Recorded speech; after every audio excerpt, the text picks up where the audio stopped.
pour cette année qui commence, le Club des Hommes en Noir vous propose tout simplement un retour sur l'année 2022 et une projection sur cette nouvelle année qui a commencé depuis quelques jours. Quels sont les grands événements, quelles sont les grandes personnalités, les grands livres éventuellement qui ont été retenus par nos invités, et comment voit-il cette année 2023, année de grâce 2023 qui se profil, mais qui est déjà bien entamé. Pour cette émission de bilan et de perspective, j'ai le plaisir de recevoir le père Jean-François Thomas. Bonjour mon père. Bonjour monsieur. Merci de votre présence. Bonne année. Bonne année à vous. Sainte année, oui. L'abbé Grégoire Sellier. Bonjour monsieur Maxence et bonjour à tous les spectateurs que je salue pour cette année 2023. Tous mes voeux pour cette Merci nouvelle année. Et à vous aussi. Merci d'être présent dans ce club 2023. Madame Jeanne Smith. Bonjour à tous, très belle et sainte année 2023. À vous également, merci également de votre fidélité. Et puis, nous l'avons accueilli à la fin de 2022, nous l'accueillons au début 2023. Nous sommes vraiment des gens exceptionnels. Nous avons la chance de recevoir Olivier Figueras. Eh bien, tous mes voeux à vous, Philippe Maxence, continuez à être exceptionnel, et tous mes voeux aux téléspectateurs, pardon. C'est vous qui êtes exceptionnels. Alors, madame et messieurs, quel bilan, question très large, hein, mais très facile pour moi, quel bilan de l'année 2022 qui a été, dans laquelle il y a eu quand même des événements assez marquants. Je ne sais pas qui veut commencer. Oui, je veux bien commencer. Comme d'habitude, l'abbé Sellier aime donner le top départ de cette émission. Moi, j'ai retenu trois événements. Bien sûr, l'offensive antitraditionnelle venue de Rome, qui est quand même quelque chose d'assez fort, d'assez important, n'est-ce pas ? Deuxièmement, je ne dis rien de bien drôle, hein. Deuxièmement, les graves remous qui agitent actuellement l'Église. Le synode allemand qui nage en pleine hérésie, les déclarations plus ou moins LGBT des évêques flamands, enfin des évêques néerlandais, le scandale des évêques en France qui va encore malheureusement certainement avoir des rebondissements. Donc c'est le deuxième point qui m'a frappé. Et puis le troisième point, c'est le conflit ukrainien sur lequel je n'ai pas d'avis particulier, qui ne m'intéresse pas beaucoup, mais qui a révélé de façon criante que la France et l'Union européenne sont désarmées sur le plan industriel, sur le plan économique, sur le plan militaire, sur le plan diplomatique, sur le plan démographique, etc. Face aux USA, nous sommes en train d'être vassalisés par les USA encore plus que d'habitude, n'est-ce pas ? Nous menons les guerres qu'ils veulent, nous achetons leur gaz, etc. Face à la Chine, dans lequel nous fabriquons une bonne partie de ce que nous consommons et qui nous va nous rironner le jour où elle le voudra, face à la Russie qui mène la guerre à nos frontières, et même, je dirais, même face à l'Afrique, nous avons replié les Gaules au Mali de façon assez peu, je dirais, magnifique, n'est-ce pas ? Dites-moi, c'est un bilan plutôt négatif. Plutôt négatif sur les grands événements qui ont marqué. Après, l'état d'esprit, c'est autre chose, on verra ça un peu plus tard, mais sur les grands événements qui ont marqué cette année, voilà, c'est ça que j'ai retenu. Peut-être que je suis un pessimiste. Hein. Peut-être, mais ça, vous le savez mieux que moi. Je vous laisse le jugement. Mon père, Père Jean-François Thomas, est-ce que vous allez aller dans ce sens très pessimiste, ou au contraire, vous allez nous offrir un regard sur 2022 un peu plus... Oui, un catholique n'est ni pessimiste ni optimiste, donc il est réaliste, normalement. Normalement, oui. Oui. Non, je regarde cette année comme toutes les autres années. Chaque année est donnée par notre Seigneur. C'était la belle formule qu'on employait autrefois. Chaque année est une année du Seigneur. Donc il faut toujours regarder chaque année de cette façon-là. Ensuite, évidemment, ne pas être aveugle. Pour reprendre les catégories qu'a utilisées M. l'abbé Sellier, en ce qui concerne l'Église, comme lui, je suis tout de même très frappé par le durcissement qui s'est produit en ce qui concerne la position de toutes les autorités de l'Église, de la plus haute aux plus moyennes vis-à-vis de la tradition. Donc ça, je pense que c'est quelque chose qui aura des répercussions dans les années à venir. Pas des répercussions sur la tradition, parce que je suis absolument convaincu qu'elle se porte de mieux en mieux, mais qui aura des répercussions sur la vie de l'Église en tant que telle. Et puis, en ce qui concerne la société française, moi je suis vraiment attristé de voir que c'est la construction de la peur et de l'angoisse régulièrement de la part des autorités politiques et des hauts fonctionnaires. Ça a marché pour le virus, donc ça va marcher aussi dans d'autres domaines. Et également la décadence de la vie politique. Alors bon, je n'ai jamais mis évidemment mon admiration et mon enthousiasme dans la vie politique républicaine, mais là on atteint quand même des stades qui sont absolument catastrophiques et qui sont pitoyables.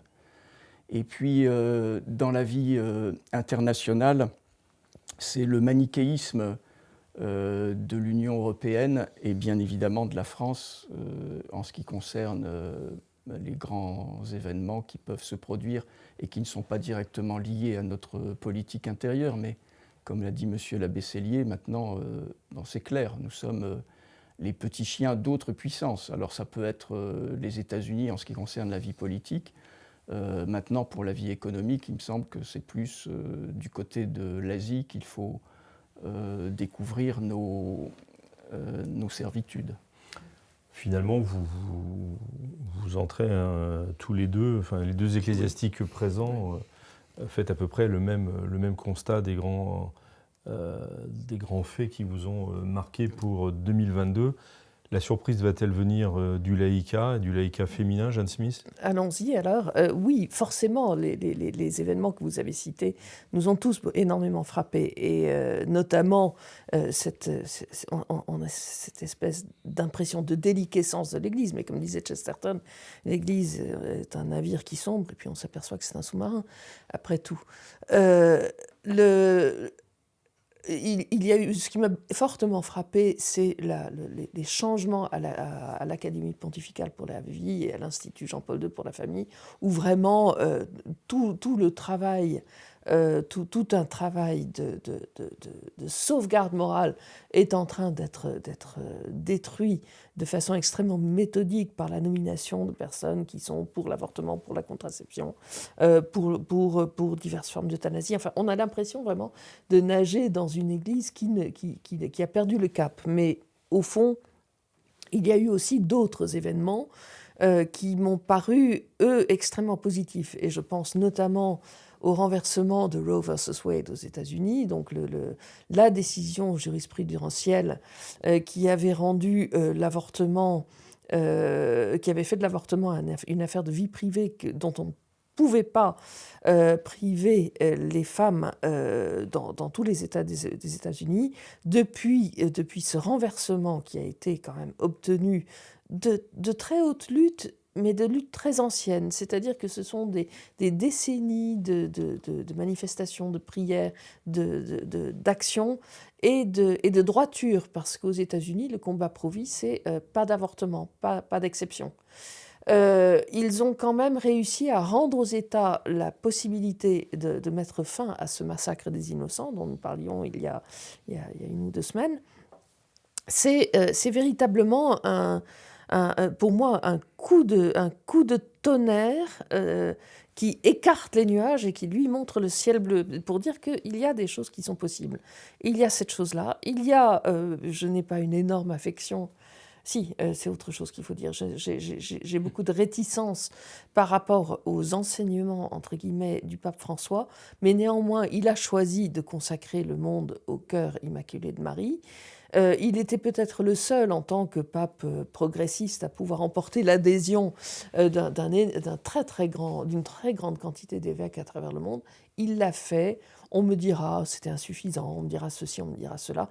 C'était, me semble-t-il, quand même une étape très importante. Et le troisième élément non politique, plutôt religieux, qui m'a beaucoup frappé, c'est le lancement des chapelets publics de la France Prix, qui est un renouvellement, une édition nationale française de ce qui a commencé en Autriche et qui a apporté la preuve qu'en priant, on peut contrer ces abominables peurs qui s'accumulent, dont vous avez parlé, mon père. En Autriche, les familles avaient une peur bleue de l'obligation vaccinale.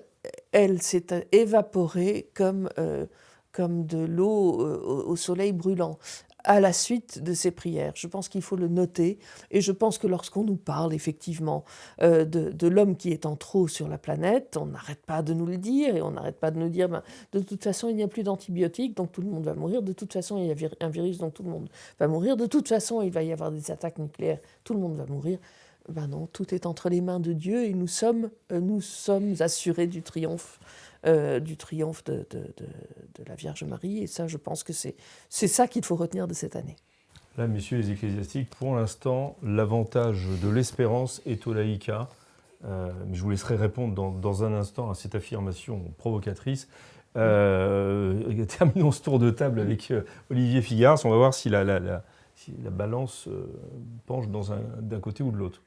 Alors, sur le plan religieux, je retiendrai de 2022 que et le politique et le religieux se sont mis d'accord pour contrer l'exercice du catholique traditionnel, du catholique en général, mais surtout du catholique traditionnel, et que ça ne marche pas. J'allais dire, pour nos pères, le pape était le chef suprême de l'Église. Aujourd'hui, c'est l'espèce de curé de tout le monde, et ça ne marche pas d'être le curé de tout le monde, je crois. Un curé reste un chef, malgré tout. Oui, mais à un autre niveau, quand même. Voilà, donc je crois que finalement, c'est toujours pareil, les attaques sont toujours bénéfiques. Elles donnent peut-être un coup un réveil aux gens qui se perdent peut-être autrement dans une habitude un peu lénifiante. Sur le plan politique, en France surtout, parce que c'est quand même le pays que je connais le mieux, je noterai la capacité du mensonge à nous raconter un peu tout n'importe quoi, à commencer par notre cher président Emmanuel Macron qui nous a expliqué qu'il en avait marre de tous ces mensonges. Je dois dire que c'est assez fort et assez extraordinaire de la part de quelqu'un qui a tout fait pour générer la peur, et qui dit il ne faut surtout pas faire peur aux Français en leur racontant tout et n'importe quoi. Il tape sur ses ministres. C'est une espèce de déconstruction du pouvoir politique par quelqu'un qui se l'arroge à soi-même. Alors je sais bien que la Ve République a été construite à la mesure d'un seul homme. Peut-être que Emmanuel Macron essaye de mettre l'habit à sa propre mesure, mais c'est assez drôle d'une certaine façon, mais assez triste en réalité de voir ce personnage nous raconter tout et n'importe quoi. Moi, je voudrais aussi évoquer l'arrivée de Giorgia Meloni en Italie très rapidement, parce que ça a un côté... Alors je sais... Encore faire des amis. Là, oui, je sais qu'on a des tas d'analystes qui derrière nous disent il y a l'argent américain, etc.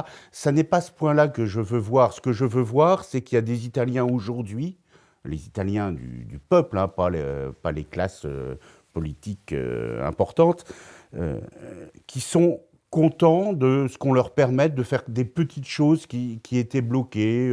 En Italie, on commençait à dire avant de ne surtout plus utiliser l'argent liquide. Ils peuvent à nouveau utiliser l'argent liquide comme ils le veulent. Donc, ils ont des petits espoirs au quotidien, et je crois que la politique doit commencer par ça, sinon le citoyen ne s'y intéresse plus du tout. Merci beaucoup Olivier. Je ne voulais pas vous arrêter de parler, mais simplement de faire attention avec la table. Je suis quand même très marqué par le fait que Traditionis Custodes, même si personne n'a donc le motu proprio du pape François sur la messe traditionnelle, personne ne l'a cité en tant que tel, mais c'est bien ce que vous vouliez dire tous. Voilà, l'offensive contre la tradition. C'est vraiment le point qui vous a le plus marqué. C'est un des points qui vous a profondément marqué les uns et les autres. Est-ce que c'est parce que vous voyez juste ça par rapport à votre propre situation, ou c'est vraiment pour l'Église dans son ensemble ? La tradition, c'est l'Église. C'est ça la question. C'est ça la question. C'est que l'offensive antitraditionnelle, c'est une offensive anti-Église. C'est ça qui est grave.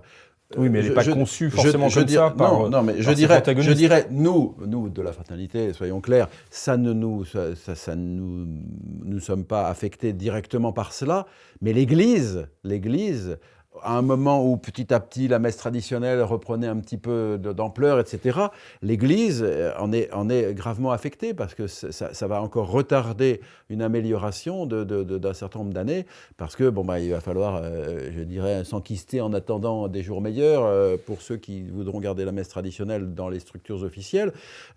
Oui, c'est un fait grave qui justement se télescope. C'est pour ça que j'ai cité les deux. Ce télescope, avec le fait que dans l'Église, on va dire officielle, post-conciliaire, tout ça, existe quand même des remous incroyables et insensés. Et au lieu de résoudre ces problèmes extrêmement graves, on attaque la tradition et on attaque la messe traditionnelle et on attaque la vie chrétienne traditionnelle et on attaque la doctrine traditionnelle. Voilà qui me paraît grave parce que c'est vraiment l'inversion des valeurs. Il y a vraiment des choses dans lesquelles il faudrait prendre des actes courageux pour arrêter ce synode allemand, arrêter ces scandales des LGBT flamands, etc. Et la seule chose qu'on trouve à faire, c'est attaquer la messe traditionnelle. Père Jean-François Thomas. Oui, alors, cher monsieur, vous avez accusé le clergé autour de cette table de manquer d'espérance. Je me demandais si la pique allait être grave. C'est très grave. Je m'en confesserai. Non, mais en effet, oui, on peut considérer qu'il y a un manque d'espérance à première vue.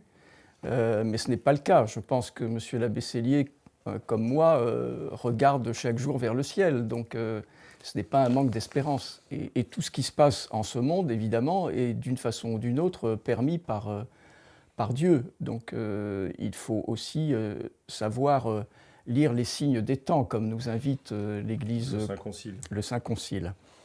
Mais il n'empêche que je ne pense pas que ce soit manquer d'espérance que de souligner ce qui est en train de dérailler. Bien au contraire, pour proposer l'antidote et pour travailler à l'antidote. Donc c'est à chacun, évidemment, c'est à chaque chrétien de le faire et de cette façon-là de faire vivre l'espérance. Mais tout ce qu'a pu dire en effet Jeanne Smith ou Olivier Figueras, oui, il y a également de belles réalisations, oui. Mais ces réalisations, il faut vraiment les porter à bout de bras, parce que sinon, c'est le déferlement de tout le reste qui l'emporte. C'est un peu notre condition que de porter les choses à bout de bras. Oui, mais ça n'a pas toujours été le cas, si vous voulez, dans une société dont le tissu était essentiellement chrétien. Maintenant, on est quand même dans une situation qui est très particulière, dans nos pays tout au moins, où le tissu n'est absolument plus chrétien. Donc on est vraiment la minorité de la minorité. Non seulement le tissu n'est plus chrétien, mais il est antinaturel. Il faut je dirais, la corruption. Au XIXe siècle, si vous voulez, il y a de l'anticléricalisme, il y a tout ce que vous voulez, au début du XXe siècle, mais il reste des mœurs normales. Voilà. Aujourd'hui, tout est inversé. On est vraiment dans le signe de l'inversion radicale. Et donc, effectivement, le christianisme, je dirais, n'imprègne plus cette société qui, de plus, se libère de toute loi naturelle, de toute raison normale, et on arrive vraiment à des inversions complètes. On ouvre le journal, et encore une fois, les journaux dits de droite ou vaguement catholicisants sont entièrement pour ce qu'ils appellent les droits des femmes, pour l'avortement, sont pour l'euthanasie, sont pour les droits LGBT, etc.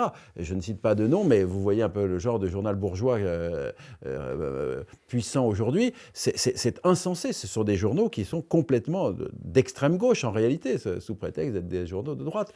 Et nous avons une société qui est complètement antinaturelle. Alors évidemment, elle ne peut pas être chrétienne parce que la grâce suppose la nature.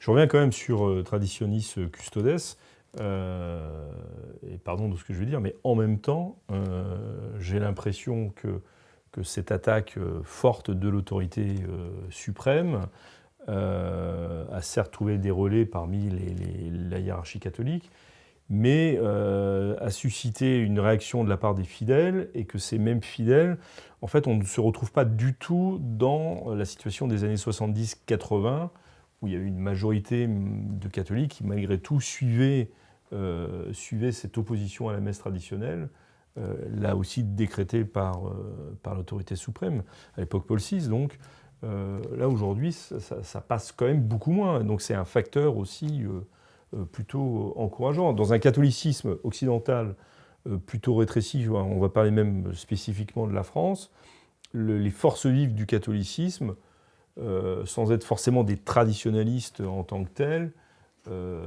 pour le moins ne comprennent pas cette décision de l'autorité romaine. Oui.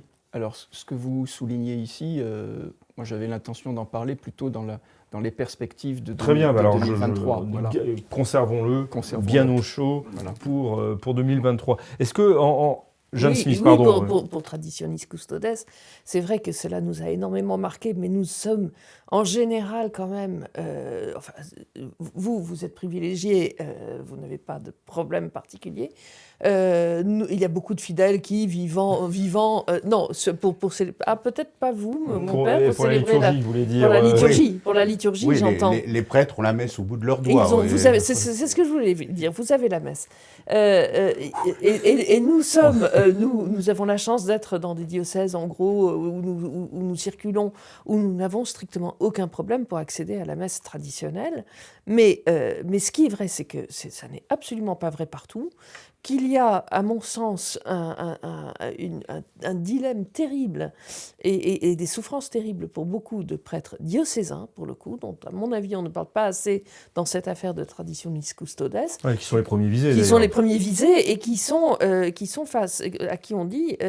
En fait, on leur dit que c'est une mauvaise messe. Et j'étais très frappée par ce qu'a dit Monseigneur Schneider, disant que cette Traditionis Custodes s'explique justement parce que la messe traditionnelle donne le plus exactement le sens de la vérité de la messe. Et véritablement, c'est une attaque justement de fond. Et il me semble que ça va encore beaucoup plus loin. C'est une attaque contre toute la théologie du Concile de Trente, c'est une attaque contre le sacerdoce, c'est véritablement un modernisme qui s'est installé et qui s'installe, qui se poursuit après la parenthèse, comme on dit, de Jean-Paul II et Benoît XVI, dont on peut raconter ce qu'on veut, mais ils ont quand même abouti à libéraliser l'accès à la messe traditionnelle. Et j'ai écouté tout à fait récemment les interventions d'un nommé Raphaël Luciani, qui est théologien vénézuélien. Il est laïque, il enseigne au Venezuela, aux États-Unis, il est expert au synode, sur la synodalité. Je pense qu'on en parlera peut-être dans les perspectives, mais ce qui m'a énormément frappé, c'est qu'il a mis en cause donc le caractère sacrificiel de la messe. Il a dit finalement les confinements c'était très bien parce qu'on a jeûné du pain pour se nourrir de la parole en petite communauté, chez soi, c'est beaucoup plus important. Finalement, on arrive à inverser ce courant très rigide du Concile de Trente. Bref, le Concile de Trente, c'est l'ennemi. Mais il ajoute, nous sommes à un moment kairos, un moment où ça va, en gros, ça passera ou que ça cassera. Il y a chez ceux qui en ont contre la messe traditionnelle, mais tout ce qui l'entoure, et tous les sacrements traditionnellement conférés, il y a cette espèce de volonté d'en finir avec une ecclésiologie, et ils savent qu'ils doivent aller vite, ils doivent l'imposer d'un coup, parce que sinon ça ne fonctionnera pas. Et je trouve que ça, c'est aussi porteur d'espoir. Finalement. Ils jouent leur va-tout, ça c'est clair, ils jouent leur va-tout. Alors en fait, moi je trouve que c'est plutôt intéressant parce qu'au début de l'année 2022, on avait noté que les communautés traditionnelles, quelles qu'elles soient, avaient finalement accueilli un certain nombre de fidèles supplémentaires du fait de la dictature sanitaire. Et je trouve que Traditionis Custodes a un peu fait le même mouvement. J'ai plusieurs témoignages de gens qui se sont dit un beau jour « mais quelle est cette messe dont Rome ne veut plus entendre parler ?» qui sont venus y assister dans l'une ou l'autre paroisse où il peut m'arriver d'aller à la messe, comme je bouge beaucoup, c'est jamais toujours les mêmes. Et j'ai eu plusieurs témoignages de gens qui ont dit on est venu pour voir à quoi ça ressemblait et on est resté. Et je trouve que c'est intéressant comme démarche, quoi. Finalement, Si le truc, si je puis dire, c'est de voir ce qui marche ad experimentum, ce qui marche ad experimentum, c'est la messe traditionnelle. Oui, effectivement. Et on pourrait rajouter dans ce sens-là, parce que ça concerne non seulement les fidèles, mais aussi les séminaristes qui sont rentrés dans les séminaires, massivement, oui, dans les séminaires traditionnels de manière complètement... il faut vraiment avoir la foi, là, pour le coup, avec une bonne dose d'espérance pour... Plus on tape dessus, plus il rentre. Voilà, plus on tape dessus, plus il rentre. Changeons un peu, si vous voulez bien, de sujet. Est-ce qu'il y a des personnalités qui vous ont... Voilà, j'ai l'impression que j'ai prononcé un mot horrible. Il y a des personnalités qui vous ont marqué pendant 2022, ou pas du tout, en fait. Il n'y a pas de personnalités qui ont émergé. Je ne parle pas forcément de chanteurs de rock, quoi, qu'avec vous. On pourrait en parler longtemps, mais on réservera ça à une autre émission musicale.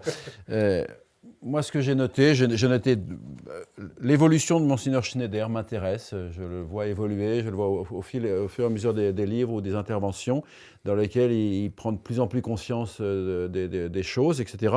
Donc cette évolution m'intéresse. Également, peut-être un peu plus lointain parce que je suis un petit peu plus réticent à son égard, mais Monseigneur Vigano également, dont l'évolution est relativement intéressante. Voilà, c'est des personnalités que je suis de loin parce que bon, je ne suis pas très sur Internet, etc. Mais bon, en tout cas, des gens... personnalités ecclésiastiques qui réfléchissent sur la situation actuelle de l'Église et qui font des diagnostics et qui proposent des solutions intéressantes dans la situation actuelle de l'Église et qui se libèrent justement de la bien-pensance et du prêt-à-penser ecclésiastique. Père Jean-François Thomas. Alors, je parlerai moins de personnalité que de personnes. Que de personnes, très bien. Personnalité politique, je laisse ça entre parenthèses, évidemment. Rire. Et les personnalités ecclésiastiques, ce serait plutôt, en effet, comme M. l'abbé Cellier, Monseigneur Schneider, que j'admire beaucoup et qui, je pense, est pour notre époque un très beau modèle épiscopal. Mais sinon, ce sont les personnes simples qui m'ont le plus marqué cette année, et notamment des personnes qui ont été les premières victimes des mesures sanitaires. Je pense par exemple à un certain nombre d'infirmières que je connais qui ont perdu leur poste parce qu'elles ont refusé, avec leur juste liberté, elles ont refusé d'être vaccinées, et qui tiennent bon, et qui ne tiennent en fait que par la foi, et qui ne tiennent que par la messe traditionnelle. Et puis aussi, la seconde catégorie de personnes qui continuent de faire mon admiration, alors ce n'est pas propre à cette année, ce sont les pénitents. Je trouve que pour un prêtre, c'est ce qu'il y a de plus consolant. Les pénitents, ceux qui viennent se confesser. Ceux qui viennent se confesser. C'est ce qu'il y a de plus consolant. Alors, évidemment, la grande consolation, c'est la célébration de la Sainte Messe, mais avec la célébration de la Sainte Messe, c'est vraiment recevoir des pénitents et être l'instrument, le canal de la miséricorde divine.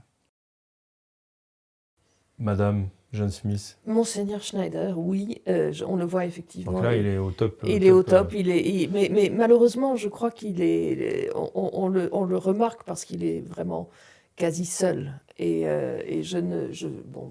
personnellement, je ne suivrai pas l'ajout de Monseigneur Vigano parce que il me semble qu'il s'exprime sur certains sujets d'une façon un peu étrange et appuyant le risque sédévacantiste. Voilà, moi je suis assez en retrait à cet égard, mais Monseigneur Schneider, au contraire, recherche l'unité de l'Église sans qu'elle soit factice. Et je trouve qu'il présente là une forme d'équilibre entre la charité et la fermeté qui est tout à fait intéressant. Oui, de même, les politiques nous ont beaucoup déçus. Je pense notamment, alors je n'étais pas spécialement espérante à son égard, mais Marine Le Pen qui a proclamé que la constitutionnalisation du droit à l'avortement, ça pouvait être une bonne chose pour des raisons assez tordues. Ça ne m'a pas surpris, mais néanmoins, ça m'a quand même déçu.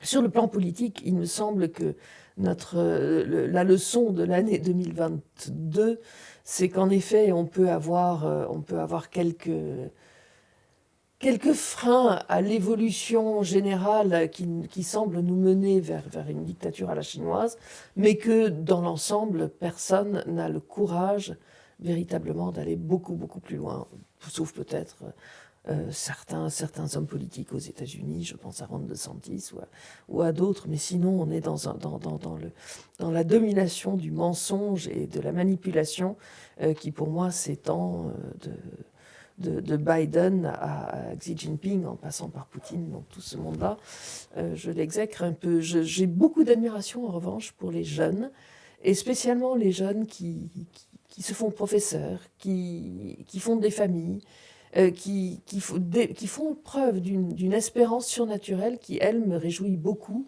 et qui, pour moi, passe par la vie amicale et que cette vie amicale, contre tout ce qui a été déployé contre elle, continue et continue dans une communauté d'idées et de combats, cela, ça me réjouit énormément. Donc, comme le père Thomas, oui, il y a des catégories de personnes qui me donnent des raisons d'espérer. Alors, au début de votre intervention, j'allais dire que le clergé avait repris la tête de l'espérance. Oui. Vous terminez sur une note d'espérance, donc on est à peu près ex aequo dans le match amical entamé. On va voir ce que Olivier Figueras va nous dire à propos des personnalités ou des personnes. Oui, moi j'abonderais dans le sens des personnes, justement, que ce soit dans le cas de la persécution sanitaire ou dans les difficultés religieuses que nous vivons. Je trouve que les petites gens, ça n'est pas péjoratif, bien au contraire, mais les anonymes, enfin en tout cas qui ne sont pas connus du grand public, sont des gens qui ont réagi en fonction de leur bon sens. Le bon sens n'évite pas toujours de faire des erreurs, mais au moins on se tient à quelque chose de normal. On ne part pas à écouter toutes les oreilles qui vous démangent,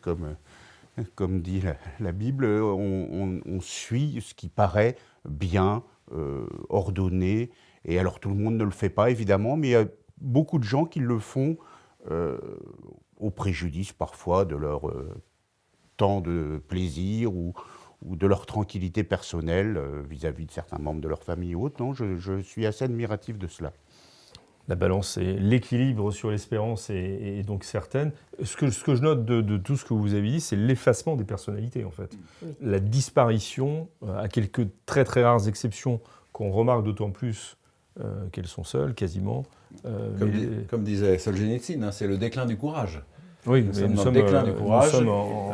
Mais là, on repart sur un côté plus pessimiste. Les personnalités n'ont plus rien à proposer. Elles ne font que répéter des mots d'ordre qui viennent de partout. Au sens strict, nous ne sommes plus des personnalités. J'avais demandé éventuellement aux uns aux autres s'il y avait quelques ouvrages ou lectures qui vous avaient, c'était pas une obligation, mais qui vous avaient retenu. Alors l'abbé Cellier, lui, s'impose une fois de plus. C'est quand même une des marques de 2022, 2021, 2020, 2010, enfin bon, etc. Je vous rassure, ça sera 2023. Ça sera, donc ça, dans les perspectives qu'on va aborder dans un instant, quels sont les ouvrages qui vous ont retenu, monsieur l'abbé Cellier? J'ai pris 3 ouvrages de 2022, parce que moi je lis des choses qui ont 10 ans, 20 ans, 15 ans, sans problème. Mais voilà, donc un très beau livre d'Anne Bernet, qui est toujours une auteure de grande qualité, sur la vie de Michel Guérin, le curé de Pontmain. Faites-le voir à la caméra. Voilà, je le montre à la caméra. La simplicité, la grâce. Michel Guérin, le petit curé de Pontmain, très belle biographie. De Marcel Decorte, c'est une édition originale qui n'avait jamais été faite sur Descartes, philosophe de la modernité, je le montre. Marcel Decorte est un grand auteur et là, il nous présente ce philosophe qui a fait déraper la philosophie et donc c'est extrêmement intéressant. Et enfin un bouquin, moi c'est toujours le 19e, vous me connaissez, n'est-ce pas? Et donc c'est début... On vous découvre à chaque fois. Voilà, début du 20e, dans la fin du 19e. Ouais, c'est absolument passionnant comme histoire. Le 19e se finit en 1914 pour les historiens.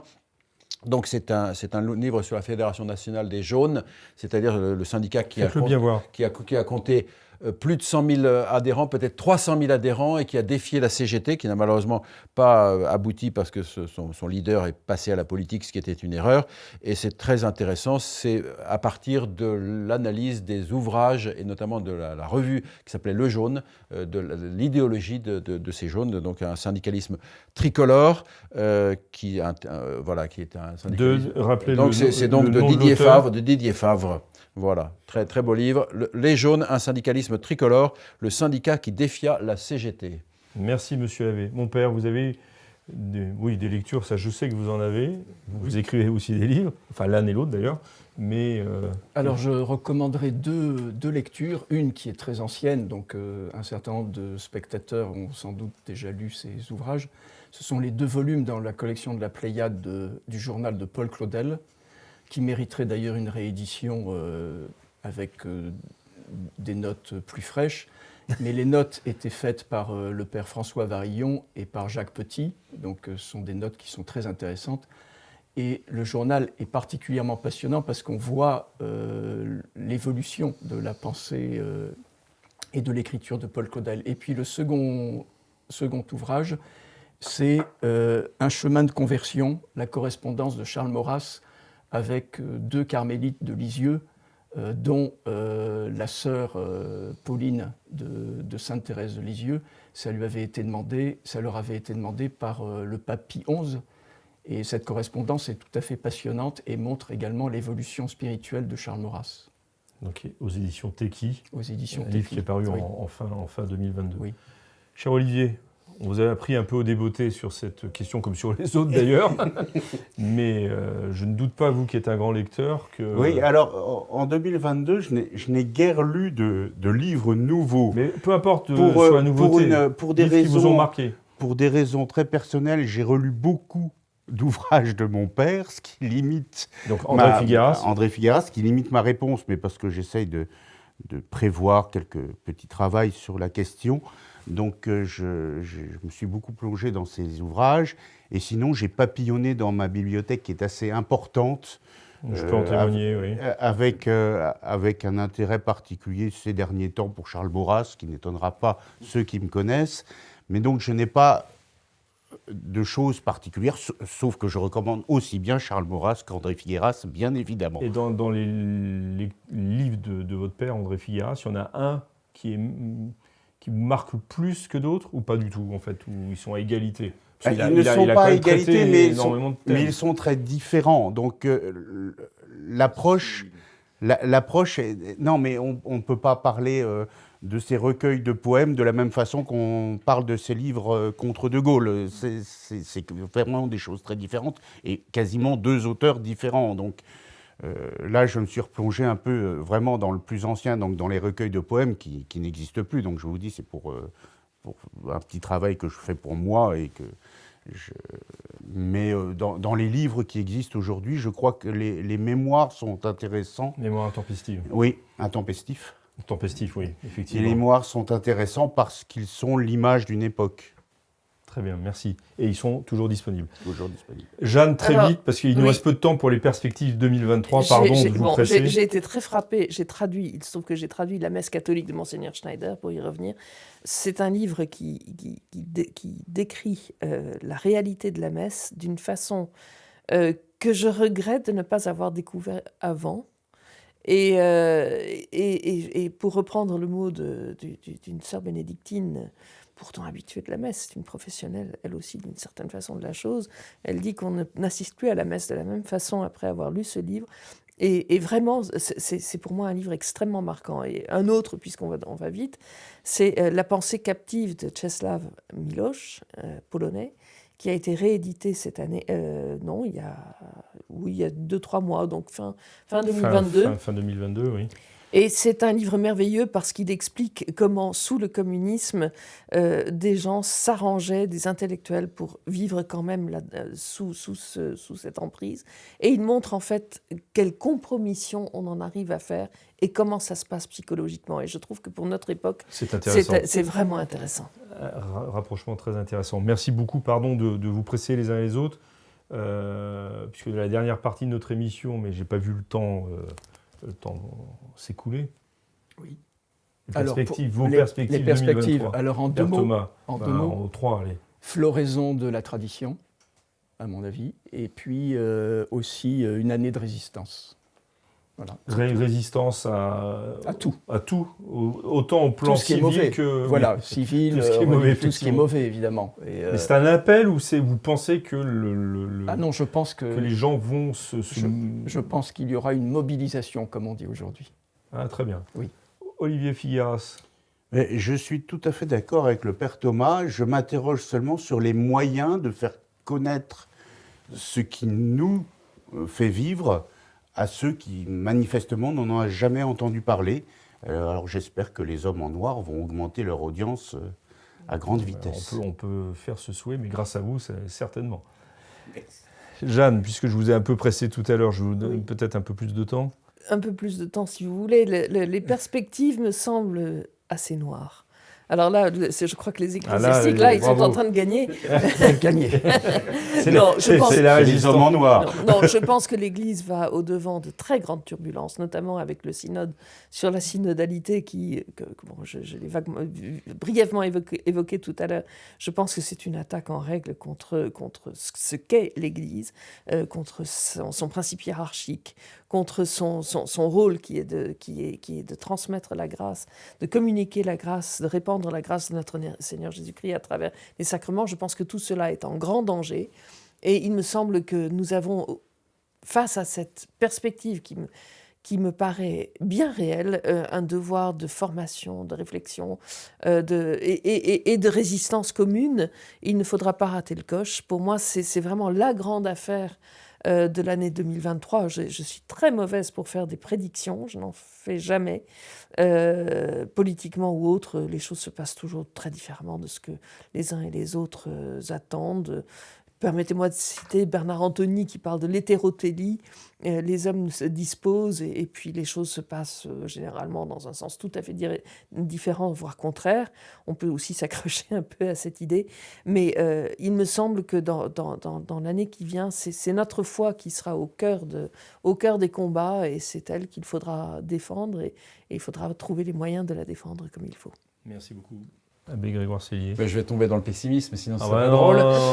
Donc je pense que les temps vont être difficiles pour les gens normaux. Les gens normaux, c'est donc, disons-le clairement, les gens non LGBT. Et pour les chrétiens qui voudront rester fidèles au Christ. Et je pense, comme le dit saint Ignace, dans les exercices de saint Ignace, il faut faire provision de courage. Mais Garcia Moreno l'affirmait, qui est le président de l'Équateur, assassiné par les francs-maçons à la fin du XIXe siècle, Dieu ne meurt pas. N'est-ce pas? Donc il faut rester dans l'espérance chrétienne. Comme le Christ nous l'a dit, n'ayez pas peur, j'ai vaincu le monde. Quelle magnifique fin pour cette première émission du Club des Hommes en Noir de cette année de grâce, année du Seigneur 2023. Nous vous souhaitons à nouveau donc une sainte année, une année d'espérance, une année de résistance. Je crois que ça a été souligné par les uns et les autres. Merci beaucoup à vous de vous être prêtés à cet exercice de bilan et de perspective. Nous nous retrouvons, si Dieu le veut, la semaine prochaine pour une nouvelle émission avec de nouveaux invités, de nouveaux thèmes. D'ici là, que Dieu vous garde.